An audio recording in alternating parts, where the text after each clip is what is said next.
¿Qué clase de accidentes? Repetí. Habíamos llegado a la última puerta, provista de un panel numérico, y Vince pulsó rápidamente el código. La puerta se abrió con un chasquido. Todas las puertas tienen la misma clave: 060402. Vince empujó la puerta y entramos en un pasadizo cubierto que comunicaba al grupo electrógeno con los otros edificios. Pese al zumbido del aire acondicionado, hacía un calor sofocante. Por culpa del contratista, explicó Vince, no equilibró bien los controles del aire acondicionado. Han venido a repararlo 5 veces, pero en este pasadizo siempre hace calor. Al final del pasadizo había otra puerta. Vince me pidió que introdujera yo mismo el código. La puerta se abrió. Me hallé ante otro compartimento estanco, una pared de grueso cristal y otra unos pasos más allá. Y detrás de la segunda pared vi a Ricky Morse en vaqueros y camiseta. Sonrió y me saludó alegremente. En su camiseta se leía: «Obedéceme, soy Rod». Era un chiste de informáticos. En el sistema operativo Unix, Rod, raíz, significaba el jefe. Por un intercomunicador, Ricky dijo: «A partir de aquí ya me ocupo yo, Vince». «Muy bien», contestó Vince con un gesto. «¿Has ajustado la presión?» «Hace 1 hora». «¿Por qué?» «Es posible que en el laboratorio principal no se haya mantenido». «Volveré a comprobarlo», respondió Vince. «Quizá tengamos otro escape». Me dio una palmada en la espalda y señaló con un pulgar hacia el interior del edificio. «Mucha suerte ahí dentro». Se dio la vuelta y se alejó por donde había venido. «Me alegro mucho de verte», dijo Ricky. «¿Conoces el código para entrar?» Respondí que sí. Señaló un panel numérico. Pulsé los dígitos. En la pared de cristal se deslizó a un lado. Entré en otro estrecho espacio de poco más de 1 metro de anchura, con parrillas metálicas en las 2 paredes laterales, el suelo y el techo. La pared se cerró a mis espaldas. Una intensa ráfaga de aire se elevó desde el suelo, hinchándome las perneras del pantalón y agitándome la ropa. Casi de inmediato siguieron ráfagas de aire procedentes de los lados y luego desde arriba. Noté su fuerza en el cabello y los hombros. Luego el zumbido de las bombas de vacío. El cristal de delante se deslizó lateralmente. Me alisé el pelo y salí del compartimento. «Disculpa las molestias». Ricky me estrechó la mano vigorosamente. «Pero al menos así no tenemos que llevar trajes de seguridad». Presentaba una apariencia robusta y saludable, con los músculos de los antebrazos bien definidos. «Tienes buen aspecto, Ricky», dije. «¿Haces ejercicio?» «Bueno, en fin, la verdad es que no». «Te veo muy en forma». Le di un puñetazo en el hombro. Sonrió. «Es la tensión del trabajo». «¿Te ha asustado Vince?» «No exactamente». «Es un poco extraño», advirtió Ricky. «Vince se crió en el desierto con su madre. Ella murió cuando él tenía 5 años. El cadáver estaba casi descompuesto cuando por fin la encontraron. El pobre niño no supo qué hacer. Con eso supongo que yo también sería extraño en circunstancias». Ricky se encogió de hombros.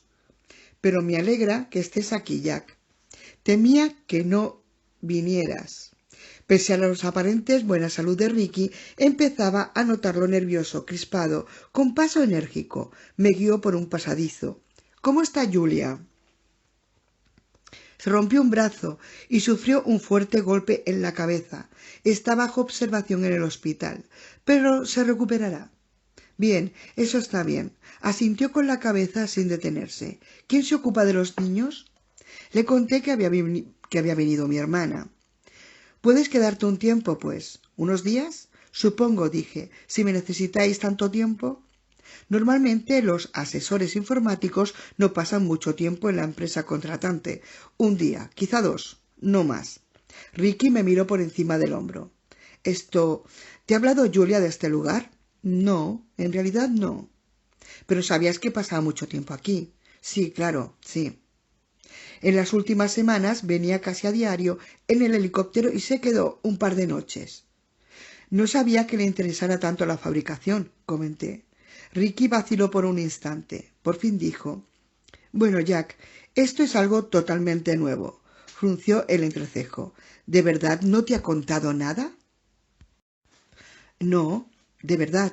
¿Por qué?» No contestó. Abrió la puerta del fondo y me indicó que pasara.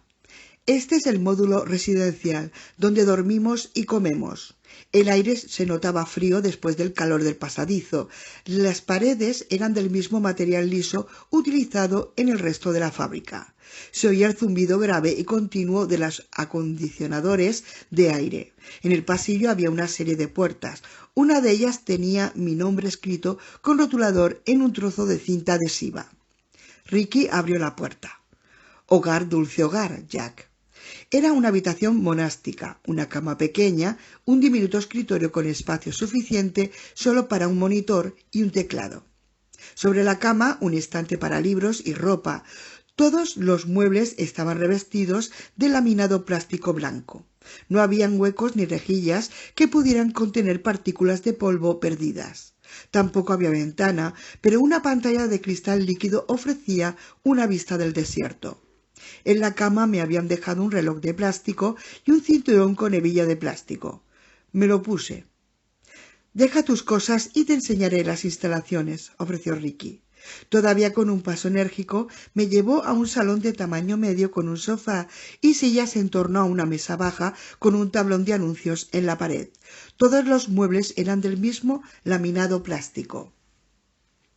A la derecha está la cocina y la sala de recreo con un televisor, videojuegos y demás. Entramos en la reducida cocina. Dentro había 2 personas, un hombre y una mujer, comiendo de pie unos sándwiches. «Creo que ya conoces a estos dos», dijo Ricky, sonriendo. En efecto los conocía. Habían formado parte de mi equipo en Mediatronics. Rosy Castro era morena, delgada, exótica y sarcástica. Llevaba unos holgados pantalones cortos y una camiseta que le ceñía el abundante pecho. En ella se leía «Desea». Independiente y rebelde, Rosy se había dedicado al estudio de Shakespeare en Harvard hasta que decidió, en sus propias palabras, que Shakespeare está muerto, joder. Lleva siglos muertos, joder.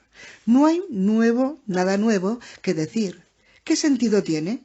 Pidió el traslado a MIT y allí pasó a estar bajo la protección de Robert Kim, que trabajaba en programación de lenguajes naturales.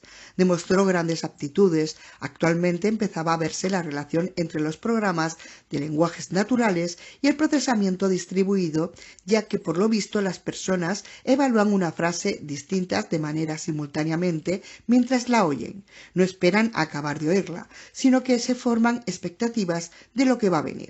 Esa es una situación ideal para el procesamiento distribuido, que puede abordar un problema desde varios puntos de vista al mismo tiempo. ¿Aún llevas esas camisetas, Rosy?, comenté. En Mediatronics habíamos tenido algún contratiempo por su manera de vestir. «Mantiene a los chicos despiertos», contestó ella, encogiéndose de hombros. «De hecho, nos tiene sin cuidado». Me volví hacia David Brooks, rígido, formal, obsesivamente pulcro y casi calvo a los 28 años. Parpadeó tras los gruesos cristales de las gafas. «En todo caso, tampoco son nada del otro mundo», añadió. Rosy sacó la lengua. David era ingeniero y tenía la brusquedad y la ineptitud social propias de un ingeniero. También estaba cargado de contradicciones, aunque cuidaba hasta la exageración todos los detalles de su trabajo y la apariencia física. Los fines de semana hacíamos motocross y a menudo volvía cubierto de barro. Me estrechó la mano con entusiasmo. «Me alegra mucho que estés aquí, Jack. Alguien tendrá que decirme por qué os alegráis todos tanto de verme», dije. «Bueno, es porque tú sabes más sobre algoritmos multiagente que...», contestó Rosy. «Primero voy a enseñarle la fábrica», le interrumpió Ricky. «Ya hablaremos luego». «¿Por qué?», preguntó Rosy. «¿Quieres que sea una sorpresa?» «Toda una sorpresa», añadió David. «No, En absoluto, respondió Ricky, lanzándoles una mirada severa. Solo quiero poner a Jack en antecedentes. Quiero tratar de ese asunto a fondo con él. Davy consultó su reloj. ¿Cuánto tiempo crees que te llevará?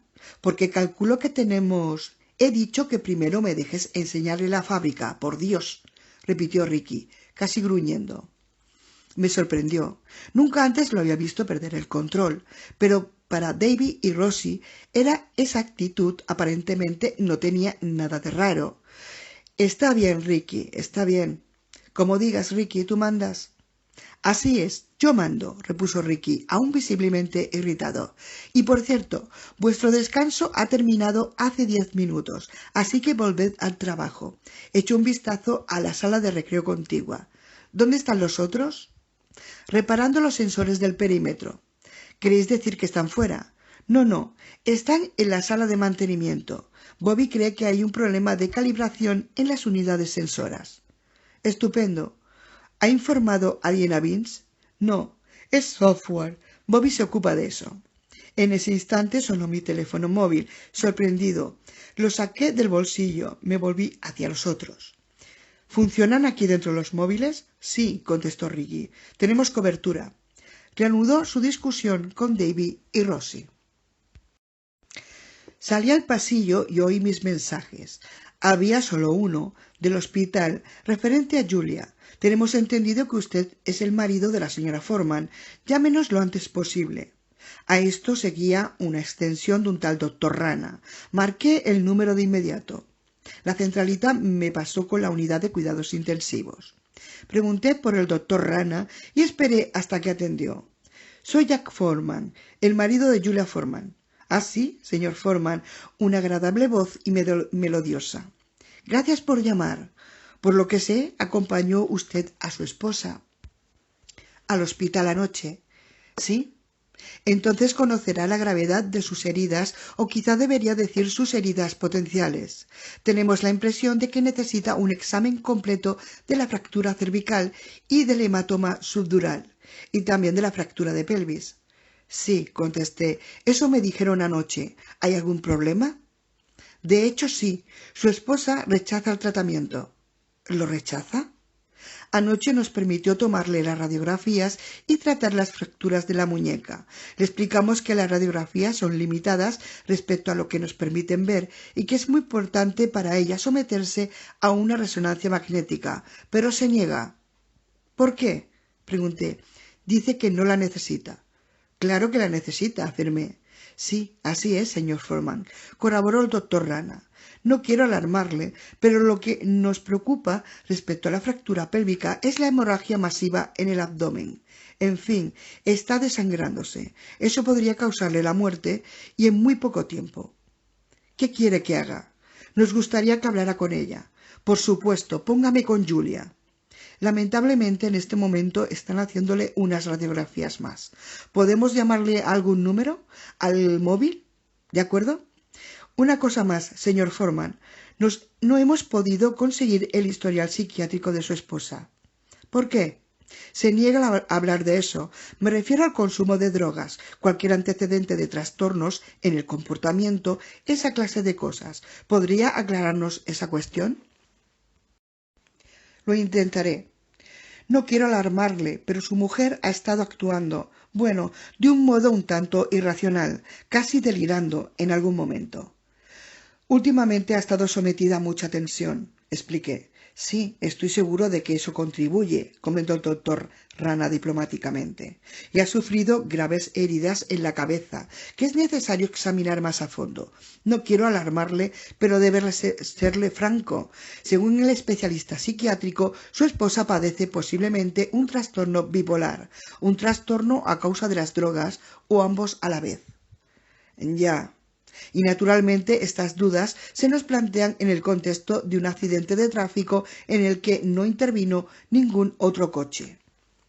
Quería decir que el accidente podía ser un intento de suicidio. Eso me parecía poco probable. Ignoro si mi esposa consume alguna droga, dije, pero desde hacía unas semanas me preocupa su comportamiento. Ricky se acercó y se quedó junto a mí con actitud impaciente. Cubrió el teléfono con la mano. Me han llamado por Julia. Él asintió y echó un vistazo a su reloj. Enarcó las cejas. Me pareció muy extraño que me apremiara mientras hablaba con el hospital sobre mi esposa y su actitud de superioridad. El médico siguió divagando durante un rato e hice lo posible por contestar a sus preguntas, pero el hecho era que no tenía información alguna que pudiera ayudarle. Dijo que pediría a Julia que me llamara en cuanto la trajeran y contesté que esperaría la llamada. Cerré el teléfono. Está bien, no pasa nada, dijo Ricky. Perdona que te dé prisas, Jack, pero, en fin, tengo mucho que enseñarte. ¿Hay un problema de tiempo? Pregunté. No lo sé, es posible. Me disponía a preguntarle a qué se refería con eso, pero él caminando rápidamente me llevaba ya por el pasillo. Abandonamos el módulo residencial a través de otra puerta de cristal y recorrimos otro pasadizo. Este último, advertí, estaba herméticamente cerrado. Avanzamos por una pasarela de cristal suspendida por encima del suelo. El cristal tenía pequeños orificios y debajo había una serie de conductos de vacío por succión. Empezaba ya a acostumbrarme al continuo siseo de las unidades de tratamiento de aire. En medio del pasadizo había otro par de puertas de cristal. Tuvimos que cruzarlas uno por uno. Se separaron y volvieron a cerrarse a nuestras espaldas. Seguimos adelante y de nuevo me asaltó la clara sensación de estar en una cárcel, de traspasar una serie de rejas, de adentrarme cada vez más en algo. Todo era alta tecnología y brillantes paredes de cristal, y aún así era una cárcel. Día 6. 8:12. Entramos en una amplia sala con el rótulo Mantenimiento y debajo Material Mall /Material Fab /Material Alim.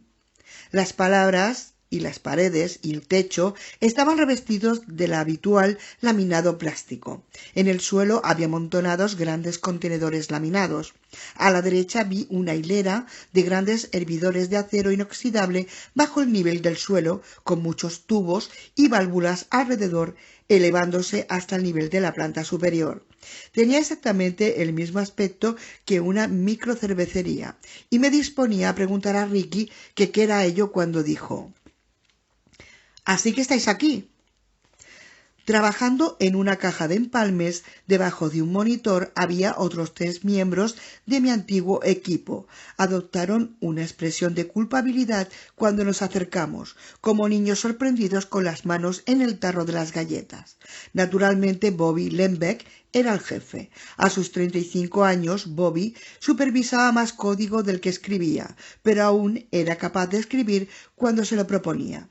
Como siempre, llevaba unos vaqueros descoloridos y una camiseta de Ghost in the Shell, así como el inevitable Wallman prendido de la cintura. Allí estaba también Mae Chang, hermosa y delicada, casi tan distinta de Rose Castro como podía serlo una mujer de otra. Mae había trabajado como bióloga de campo en Sichuan, estudiando a los lemures narigudos dorados antes de pasarse a la programación a los 25 años. Debido a su etapa dedicada a los estudios de campo, así como a su inclinación natural, era una persona muy silenciosa. Mae hablaba poco, se movía sin hacer ruido y nunca alzaba la voz, pero tampoco perdía jamás en una discusión. Al igual que muchos biólogos de campo, había desarrollado la extraña habilidad de confundirse con el entorno, pasar inadvertida, casi desaparecer. Y por último, Charlie Davenport, hosco, desaliñado y ya con exceso de peso a sus 30 años. Lento y pesado, daba la impresión de haber dormido con la ropa puesta, y en realidad a menudo lo hacía. Después de una sesión maratoniana de programación, Charlie había trabajado bajo la supervisión de John Holland en Chicago y Donny Farney en Los Álamos.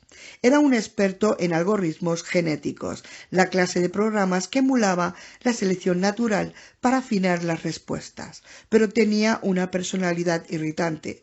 Tatareaba, resoplaba, hablaba solo y se tiraba pedos con un ruidoso abandono. El grupo lo toleraba únicamente por su extraordinario talento. ¿Realmente hacen falta 3 personas para esto?, preguntó Ricky cuando acabé de estrechar la mano a todos los presentes. Sí, el roto, contestó Bobby. Hacen falta 3 personas porque es complicado. ¿Por qué? Y no me llames el roto. Obedezco, señor Roth. Basta con que sigas. Bien, le interrumpió Bobby. Después del episodio de esta mañana he empezado a examinar los sensores y me parece que están mal calibrados.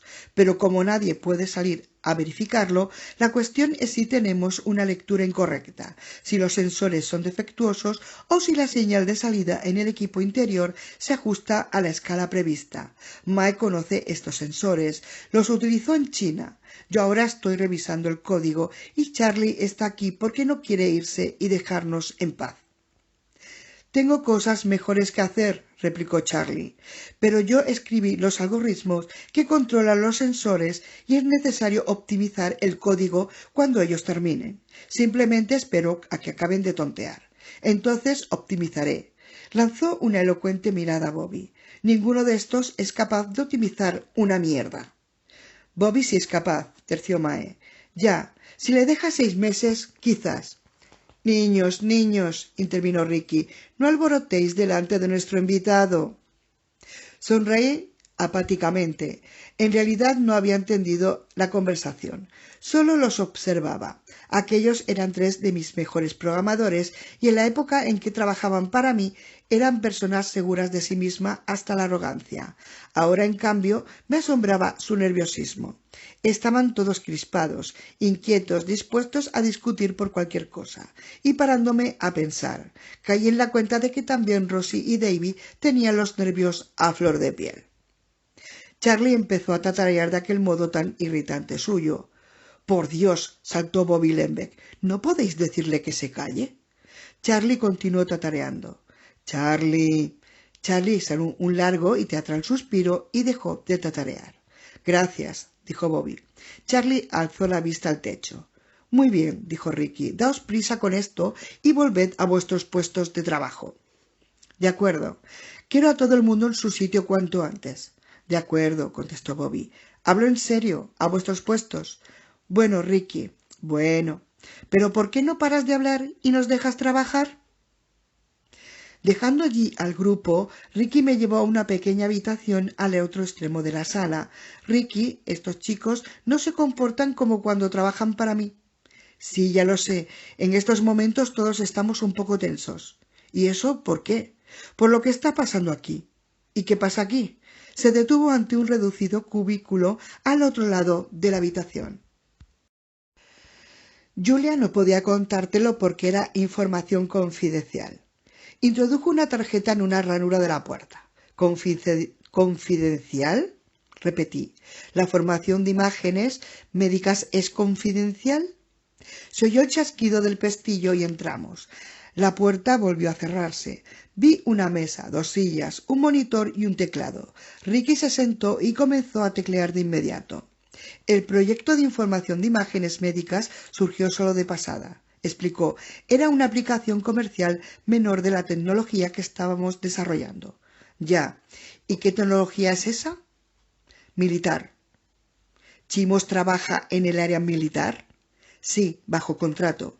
Guardó silencio por un instante. Hace 2 años, el Departamento de Defensa, a partir de su experiencia en Bosnia, descubrió el enorme valor de las aeronaves robotizadas capaces de sobrevolar el campo de batalla y transformar imágenes en tiempo real. El Pentágono comprendió que estas cámaras voladoras tendrían usos cada vez más complejos en futuras guerras. Podía utilizárselas para localizar tropas enemigas, incluso si estaban ocultas en la selva o en edificios, para controlar misiles guiados por láser o para identificar la ubicación de tropas aliadas y así sucesivamente. Los comandantes en el terreno podían solicitar las imágenes que desearan y en el espectro que desearan visibles, infrarrojos, ultravioleta, lo que fuera. La información de imágenes en tiempo real iba a convertirse en un poderoso instrumento en la guerra del futuro. De acuerdo. Pero obviamente, continuó Ricky, eran cámaras robotizadas y eran vulnerables.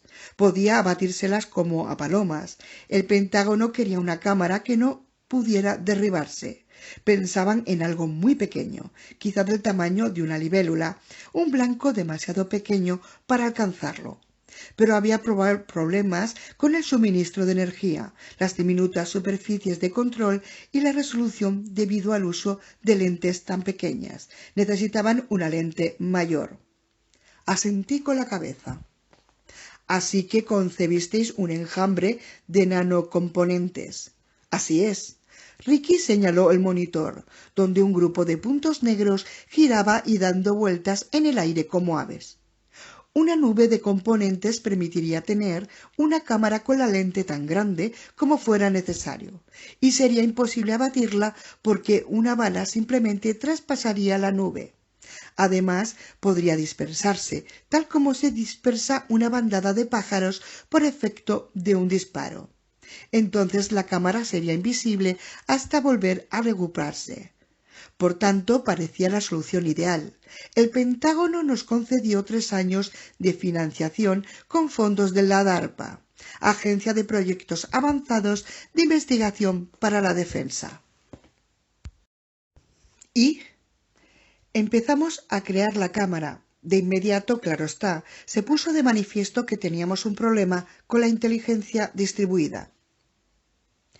Estaba familiarizado con el problema.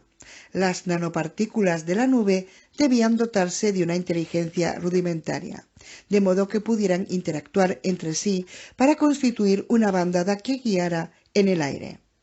Una actividad tan coordinada podría parecer muy inteligente, pero se producía incluso cuando los individuos que componían la bandada eran más bien estúpidos. Al fin y al cabo, eran capaces de hacerlo las aves y los peces, que no eran precisamente las criaturas más inteligentes del planeta.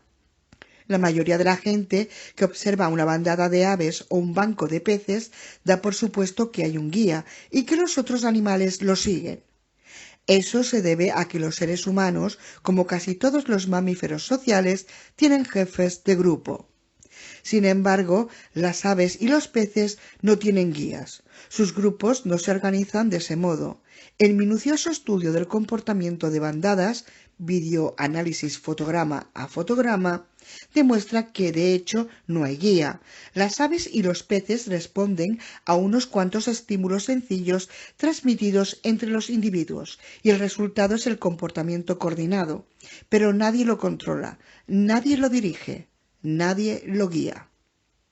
Tampoco hay aves individuales genéticamente programadas para el comportamiento en bandada. La formación de bandadas no es un elemento integrado. No existe nada en el cerebro del ave que diga, cuando ocurra tal cosa o eso, empieza a agruparse. Al contrario, las bandadas surgen simplemente dentro del grupo como resultado de normas mucho más sencillas a bajo nivel. Normas como permanecer cerca de las aves más próximas, pero no choques con ellas. A partir de estas normas, todo el grupo alcanza una coordinación fluida en bandada. Dado el agrupamiento en bandadas, surge de normas a bajo nivel. Se llama comportamiento emergente. Técnicamente se define mediante este término la conducta que tiene lugar en un grupo, pero no está programada en ningún miembro del grupo. El comportamiento emergente puede producirse en cualquier población, incluida una población informática, o una población robotizada, o un nanojambre. ¿El problema residía en el comportamiento emergente del enjambre? Exacto. ¿Era imprevisible? Por decirlo suavemente. En décadas recientes, la idea de comportamiento grupal emergente había provocado una pequeña revolución en la ciencia informática. Para los programadores, eso implicaba que podían establecerse normas de comportamiento para agentes individuales, pero no para los agentes que actuaban de manera conjunta. Los agentes individuales, ya fueran módulos de programación, procesadores o, como en este caso, auténticos microrobots, podían programarse para cooperar bajo ciertas circunstancias y para competir en otras. Era posible asignarles objetivos. Era posible indicarles que persiguieran sus objetivos con resuelta intensidad o que estuvieran disponibles para ayudar a otros agentes. Pero el resultado de estas interacciones no podía programarse, simplemente surgía, a menudo con consecuencias sorprendentes. En cierto modo, esto resultaba apasionante. Por primera vez un programa producía resultados que el programador no podía predecir en absoluto. Estos programas se comportaban más como organismos vivos que como autómatas artificiales.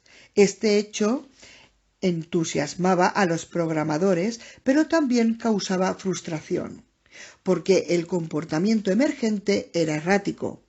A veces agentes en competencia luchaban hasta quedar paralizados y el programa no conseguía nada. A veces los agentes se influían tanto mutuamente que perdían la vista de su objetivo y hacían cualquier otra cosa. En ese sentido, el programa era muy infantil, imprevisible y fácil de distraerse. Como dijo un programador, intentar programar inteligencia distribuida es como decir a un niño de 5 años que vaya a su habitación y se cambie de ropa. Puede que lo haga, pero es igualmente probable que haga otra cosa y no vuelva. Como en estos programas tenían un comportamiento propio de la vida real, los programadores empezaron a extraer analogías respecto al comportamiento de organismos vivos en el mundo real. De hecho, empezaron a tomar como modelo el comportamiento de organismos reales como un modo de obtener cierto control respecto al resultado de los programas. Así que uno encontraba programadores estudiando un agrupamiento de hormigas o termiteros o los movimientos de las abejas a fin de escribir programas para controlar los horarios de aterrizaje de los aviones, el rastreo de paquetes o la traducción de uno u otro idioma. Con frecuencia estos programas funcionaban a la perfección, pero podían fallar, en especial si las circunstancias variaban drásticamente. En tales casos perdían de vista sus objetivos. Por eso, 5 años atrás, empecé a tomar como modelo las relaciones entre depredador y presa para fijar objetivos, porque un depredador hambriento no se distraía. Las circunstancias podían obligarlos a improvisar métodos y podían llevar a cabo numerosos intentos antes de conseguir su propósito, pero nunca perdían de vista su objetivo. Así que me convertí en un experto en relaciones entre depredador y presa. Conocía las manadas de hienas, los perros de caza africanos, las leonas al acecho y las columnas de hormigas guerreras al ataque. Mi amigo había estudiado la literatura de los biólogos de campo y habíamos generalizado esos hallazgos en un módulo de programa llamado PRED-Presa, que podía utilizarse para controlar cualquier sistema de agentes y dotar su comportamiento de una meta para que el programa se centrara en un objetivo. Contemplando el monitor de Ricky, viendo moverse fluidamente por el aire las unidades coordinadas, pregunté: ¿Usáis PRED-Presa para programar vuestras unidades independientes? Así es, utilizamos esas normas. Bueno, el comportamiento me parece bastante aceptable, comenté, observando la pantalla. ¿Dónde está el problema? No estamos seguros. ¿Qué quieres decir? Quiero decir que sabemos que hay un problema, pero no estamos seguros de cuál es la causa, si el problema está en la programación o en otra parte. ¿En otra parte? ¿Dónde, por ejemplo? Fruncí el entrecejo. No entiendo, Ricky. Eso es solo un grupo de microrobots. Puede obligársele a hacer lo que se quiera. Si el programa falla, debe ajustarse. ¿Qué es lo que se me escapa? Ricky me miró con inquietud, apartó su silla de la mesa y se puso en pie. Te enseñaré cómo fabricamos estos agentes, propuso. Así entenderás mejor la situación. Habiendo visto la demostración de Julia, sentí gran curiosidad por conocer lo que Ricky iba a mostrarme a continuación, ya que mucha gente a la que yo respetaba consideraba imposible la manufacturación molecular. Una de las principales objeciones teóricas era el tiempo que se requería para construir una molécula operativa. Para ser viable, la cadena de ensamblaje debería ser mucho más eficiente que cualquier otra cosa previamente conocida en manufacturación humana. En esencia, todas las cadenas de montaje creadas por el hombre avanzan aproximadamente a la misma velocidad. Podía añadirse una pieza por segundo. Un automóvil, por ejemplo, contenía unos cuantos millares de piezas. Podía construirse un coche en cuestión de horas. Un avión comercial se componía de 6 millones de piezas y su montaje requería varios meses. Pero una molécula manufacturada media constaba de 10-25 piezas, es decir, 10.000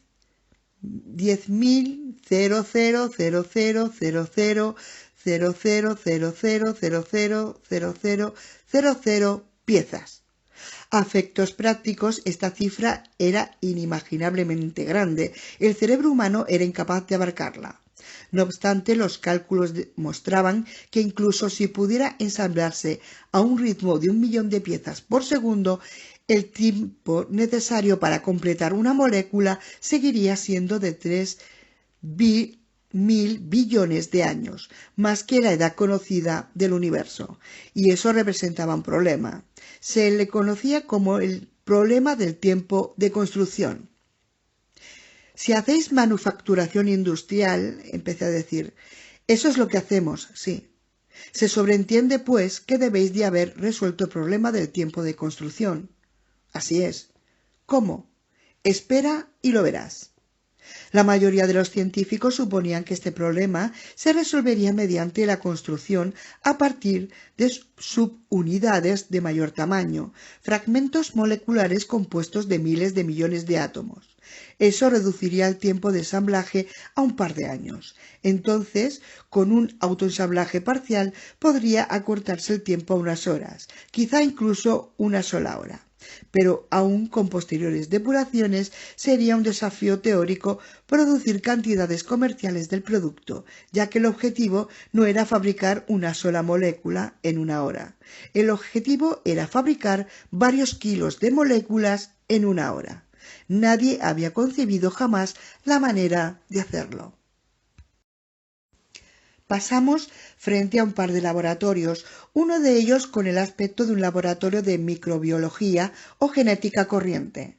Vi a Mae en ese laboratorio y yendo de un lado a otro. Empecé a preguntarle a Ricky y por qué había allí un laboratorio de microbiología, pero él se desentendió de mi pregunta con un gesto. Estaba impaciente, tenía prisa. Lo vi echar un vistazo a su reloj. Justo enfrente había un último compartimento estanco de cristal con cierre hermético. Grabado en el cristal se leía el rótulo Microfabricación. Ricky me indicó que entrara. De uno en uno, dijo. Es lo que permite el sistema. Entré. Volvió a oírse el siseo de las puertas y el golpe sordo de las placas de presión. Otra ráfaga de aire, desde abajo, desde los lados, desde arriba. Ya comenzaba a acostumbrarme. La segunda puerta se abrió y avancé por otro corto pasillo que daba a una sala más amplia, y una luz vi, blanca, intensa y resplandeciente, tan intensa que hería los ojos. Ricky me siguió, sin dejar de hablar, pero no recuerdo qué dijo. No podía concentrarme en sus palabras. Simplemente miraba asombrado alrededor, porque estábamos en el edificio principal de fabricación, un enorme espacio sin ventanas, como un hangar gigante de 3 pisos de altura. Y dentro de este hangar se alzaba una estructura de inmensa complejidad que parecía suspendida en el aire y brillaba como una joya. Día 6, 9 y 12. Al principio me costó entender lo que veía. Parecía un pulpo gigantesco y reluciente elevándose sobre mí, con tentáculos poliédricos extendiéndose en todas direcciones, proyectando intrínsecamente dos reflejos y bandas de color sobre las paredes. Pero este pulpo tenía múltiples capas de brazos. Una capa estaba a unos 30 centímetros del suelo, la segunda a la altura del pecho, la tercera y la cuarta más arriba, por encima de mi cabeza, y todas resplandecían, destellaban intensamente. Aturdido parpadeé. Comencé a distinguir los detalles. El pulpo se hallaba en el interior de un armazón irregular de 3 plantas, construido íntegramente con cubos de cristal moduladores. Suelos, paredes, techos, escaleras, todo se componía de cubos, pero parecían dispuestos al azar, como si alguien hubiera vertido una montaña de colosales terrones de azúcar transparentes en el centro de la sala. Dentro de este montón de cubos, los tentáculos de pulpo serpenteaban en todas las direcciones. Toda la estructura se sostenía en una red de puntales y conectores negros anodinados, pero quedaban eclipsados por los reflejos y por eso daba la impresión de que el pulpo estaba suspendido en el aire. Ricky sonrió. Ensamblaje convergente. Esa arquitectura fractal. Increíble, ¿no? Moví la cabeza en un lento gesto de asentimiento. Iba descubriendo nuevos detalles. Lo que me había parecido un pulpo tenía en realidad estructura de árbol. Un conducto central cuadrado ascendía verticalmente en el centro de la sala, con tuberías más pequeñas saliendo de todos los lados.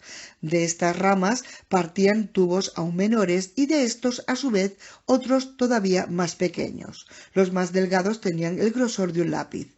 Todos brillaban como si las superficies fueran espejos. ¿Por qué brilla tanto? El cristal tiene un recubrimiento de diamantoide, explicó.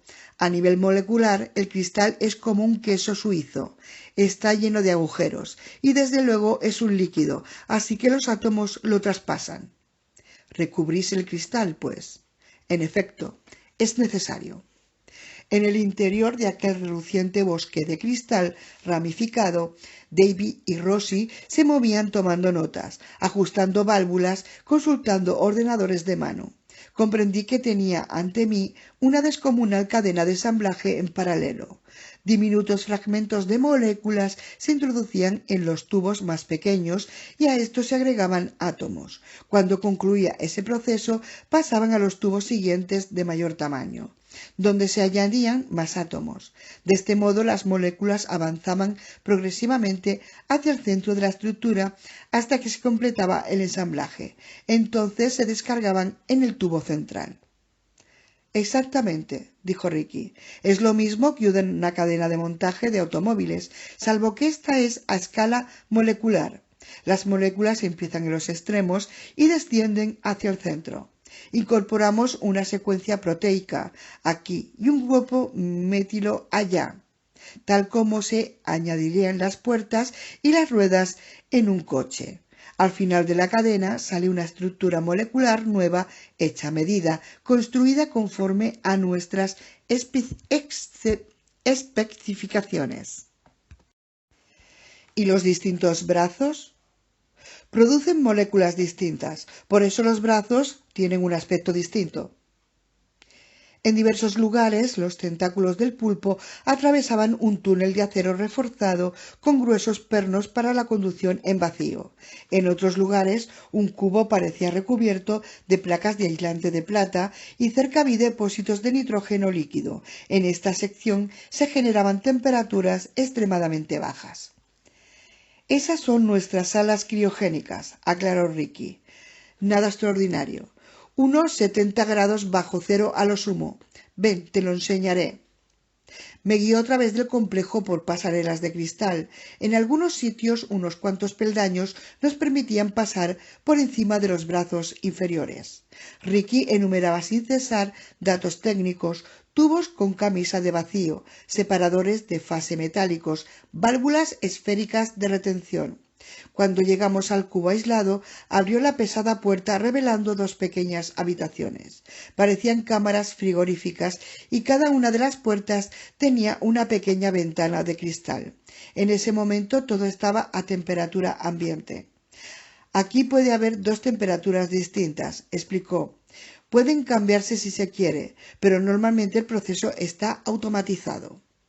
Ricky me llevó de nuevo afuera a la vez que consultaba su reloj. ¿Llegamos tarde a una cita?, pregunté. ¿Cómo? Ah, no es eso. Dos de los cubos cercanos eran de hecho sólidas cámaras de metal, con gruesos cables eléctricos en el interior. ¿Son las salas de imanes? Efectivamente, contestó Ricky. Tenemos imanes de campo por impulsos que generan 33 teslas. Eso viene a ser 1.000.000 de veces el campo magnético de la Tierra. Lanzando un gruñido, abrió de un empujón la puerta de acero de la sala de imanes más cercana y vio un objeto enorme en forma de rosquilla alrededor de 1,80 m de diámetro, con un orificio en el centro de 2,5 centímetros de anchura aproximadamente. La rosquilla estaba envuelta por completo en tubos y aislantes de plástico. Los voluminosos pernos de acero que la traspasaban de arriba abajo mantenían sujeta la carcasa. Este artefacto necesita mucha refrigeración, te lo aseguro, y mucha energía, 15 kilovoltios. Los capacitadores tardan 1 minuto largo en cargarse y por supuesto solo podemos utilizarlos de manera intermitente. Si lo hiciéramos funcionar continuamente, estallarían, los destrozaría el propio campo generado. Señaló la base del imán donde había un botón redondo a la altura de la rodilla. Ese es el interruptor de seguridad. Te lo digo por si acaso. Golpéalo con la rodilla si tienes las manos ocupadas. Así que utilizáis campos magnéticos de alta potencia para parte del ensamble. Empecé a decir, pero Ricky ya se había dado media vuelta y se dirigía a la puerta, consultando otra vez el reloj. Corrí tras él. Ricky. Tengo más cosas que enseñarte, me interrumpió. Ya acabamos. Ricky, todo esto es muy impresionante, comenté, señalando los tentáculos resplandecientes, pero la mayor parte de vuestra cadena de ensamblaje funciona a temperatura ambiente, sin vacío, sin criogenia, sin campo magnético. Así es, sin condiciones especiales. ¿Cómo es posible? Se encogió de hombros. Los ensambladores no las necesitan. ¿Los ensambladores? Repetí. ¿Estás diciéndome que tenéis ensambladores moleculares en esta cadena? Sí, claro. ¿Los ensambladores se ocupan de la fabricación? Por supuesto. Pensaba que eso ya lo habías entendido. No, Ricky, repuse. No lo había entendido en absoluto. Y no me gusta que me mientan. Me miró ofendido. No te miento. Pero yo estaba seguro de que sí me mentía. Una de las primeras cosas que aprendían los científicos respecto a la manufactura molecular era la extraordinaria dificultad que comportaba llevarla a cabo. En 1990, unos investigadores de IBM bombardearon con átomos de xenón una placa de níquel hasta formar las letras IBM, como el logotipo de la compañía.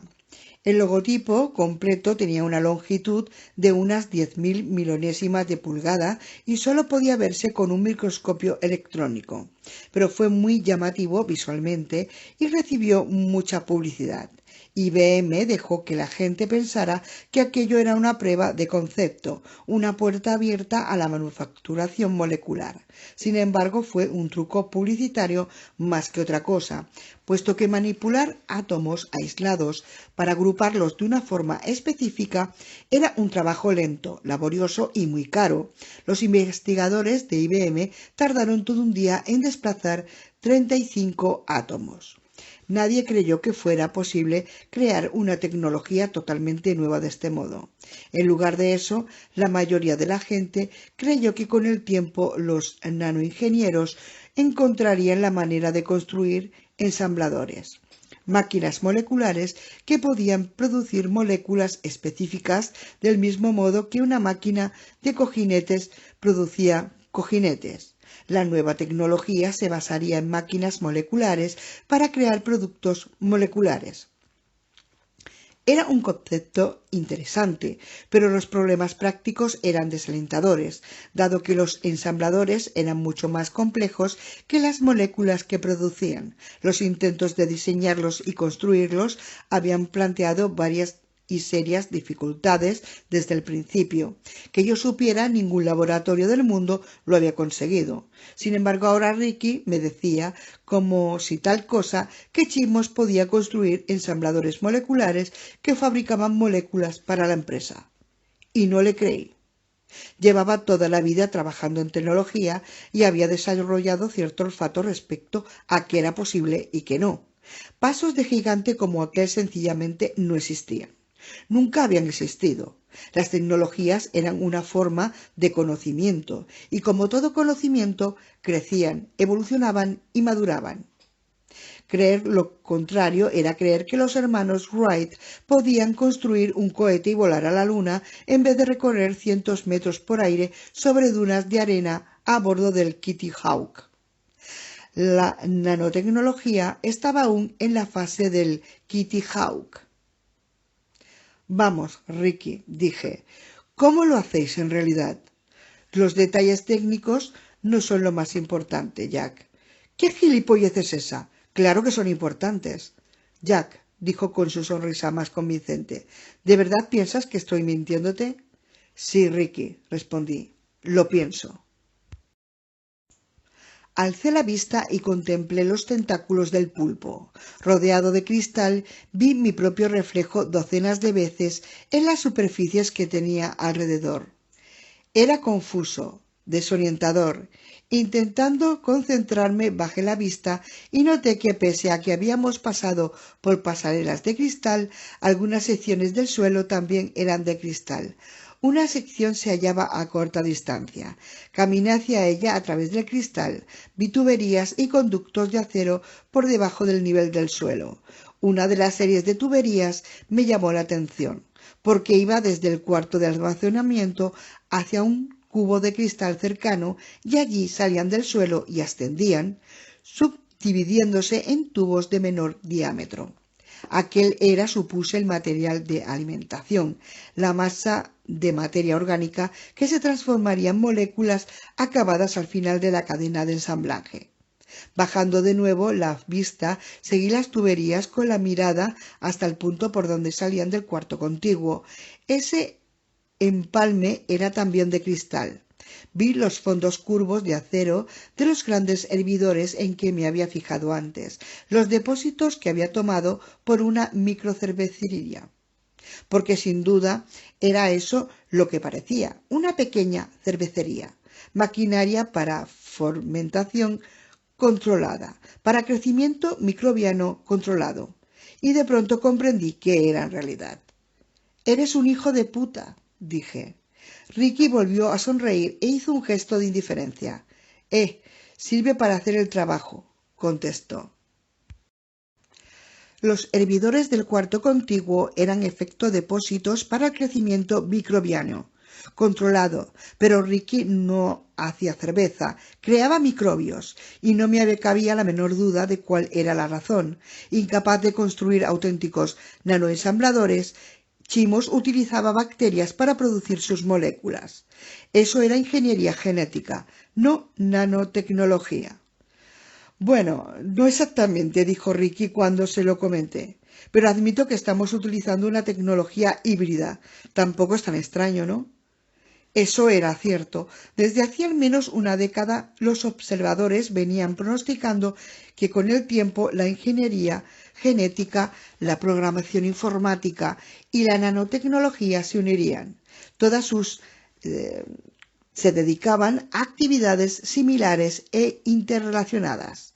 No existía una gran diferencia entre usar un ordenador para codificar parte de un genoma bacteriano y usarlo para ayudar a introducir nuevos genes en la bacteria para crear nuevas proteínas.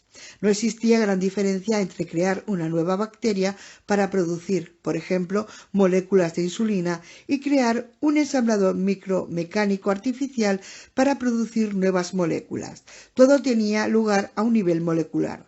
Todo formaba parte del mismo desafío: imponer un diseño humano a sistemas sumamente complejos, y el diseño molecular era una gran complejidad. Podía concebirse una molécula como una serie de átomos unidos del mismo modo que piezas de Lego, una tras otra, pero la imagen era errónea, porque a diferencia de una construcción de Lego, los átomos no podían unirse al gusto de uno. Un átomo insertado estaba sujeto a poderosas fuerzas locales, magnéticas y químicas, como resultados frecuentes no deseados. El átomo podía ser desalojado de su posición, podía permanecer en ella, pero en un ángulo anómalo, podía incluso plegar la molécula en nudos. Como consecuencia, la manufacturación molecular era un ejercicio dentro del arte de lo posible, de sustituir átomos y grupos de átomos para crear estructuras equivalentes que actuarían de la manera deseada. En vista de todas esas dificultades, era imposible pasar por alto el hecho de que ya existían fábricas moleculares probadas capaces de generar gran cantidad de moléculas. Se las llamaba células. Por desgracia, la manufacturación celular solo puede llevarnos hasta cierto punto, explicó Ricky. Cultivamos las moléculas sustrato, la materia prima, y luego trabajamos a partir de ellas con procedimientos de nanoingeniería, así que hacemos un poco de cada cosa. Señalé los depósitos. ¿Qué células cultiváis? ZD5972, dijo. ¿Y eso es? Una variedad de E. coli. El E. coli es una bacteria común, presente en casi todas partes en el medio natural, incluso en el intestino humano. ¿A nadie se le ha ocurrido que podría no ser una buena idea emplear células capaces de vivir en el interior de los seres humanos? Pregunté. En realidad no, respondió. Para serte sincero, eso no se tuvo en cuenta. Simplemente queríamos una célula bien conocida y muy documentada. Escogimos un elemento habitual en la industria. Ya. En todo caso, no creo que sea un problema, Jack. No proliferaría en el vientre humano. ZD es optimizada para diversas funciones nutrientes a fin de abaratar su cultivo en laboratorio. De hecho, creo que puede crecer incluso en la basura. Así es como conseguís las moléculas, pues. ¿Os las fabrican las bacterias? Sí, contestó. Así es como conseguimos las moléculas primarias.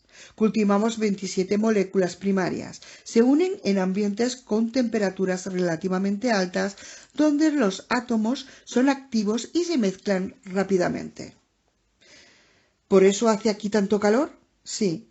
La eficiencia de la reacción alcanza un máximo a 74 grados centígrados, así que trabajamos a esa temperatura. En esas condiciones obtenemos el índice de combinación más rápido. Pero estas moléculas se combinarán a temperaturas muy inferiores.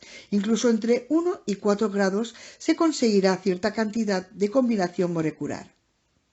¿Y no se requieren otras condiciones? Pregunté. ¿Vacío? ¿Presión? ¿Campos magnéticos de alta potencia? Ricky negó con la cabeza. No, Jack. Mantenemos esas condiciones para acelerar el ensamblaje, pero no son estrictamente necesarias. El diseño es francamente elegante. Las moléculas integrantes se unen con gran facilidad. ¿Y estas moléculas integrantes se combinan para formar vuestro ensamblador final? Que luego ensambla las moléculas que queremos. Sí. Crear los ensambladores con bacterias era una solución astuta. Pero Ricky me decía que los componentes se ensamblaban casi automáticamente, sin más condición que una temperatura alta. ¿Para qué se utilizaba, pues, ese complejo edificio de cristal? Eficiencia y separación de procesos, aclaró Ricky. Podemos construir hasta 9 ensambladores simultáneamente en los distintos brazos. ¿Y dónde hacen los ensambladores las moléculas finales? En esta misma estructura, pero primero los reaplicamos. Moví la cabeza con un gesto de incomprensión. No conocía ese término. ¿Los reaplicáis? Es un pequeño descubrimiento que desarrollamos aquí. Vamos a patentarlo. Verás, el sistema funcionó perfectamente desde el principio, pero el rendimiento es muy bajo. Generábamos medio gramo de moléculas acabadas por hora. A este ritmo llevaría varios días hacer una sola cámara. No entendíamos cuál era el problema. La última parte del ensamblaje en los brazos se realiza en fase gaseosa.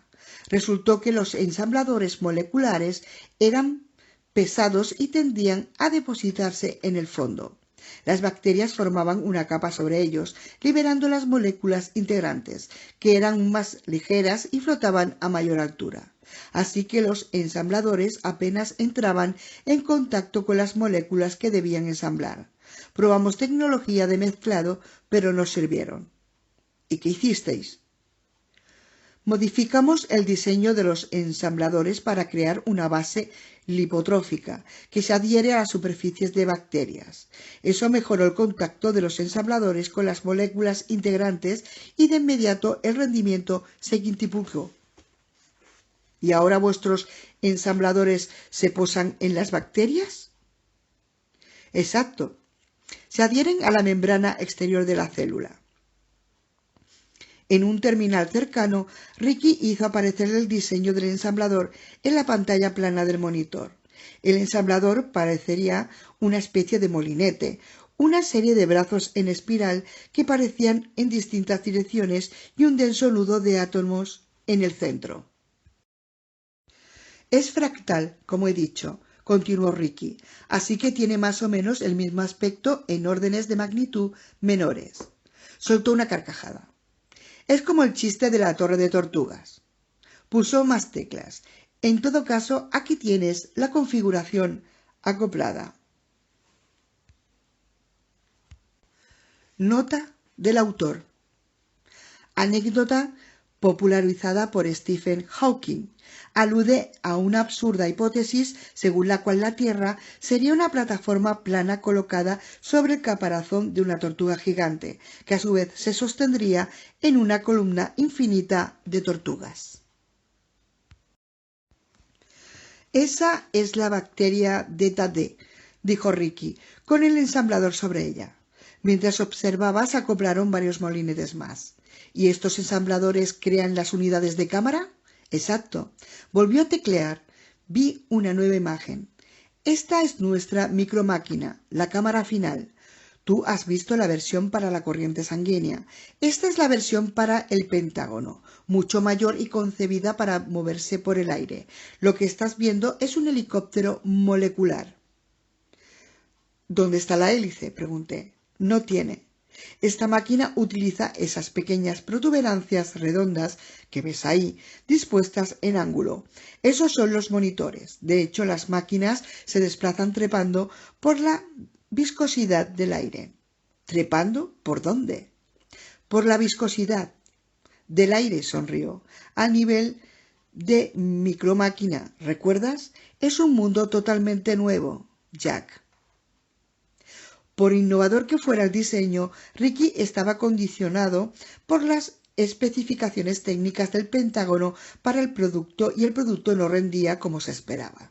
Sí, habían creado una cámara que no era posible batir y transmitía bien las imágenes. Ricky explicó que funcionaba perfectamente durante las pruebas a puerta cerrada, pero al aire libre incluso una ligera brisa tendía a arrastrarla como la nube de polvo que era.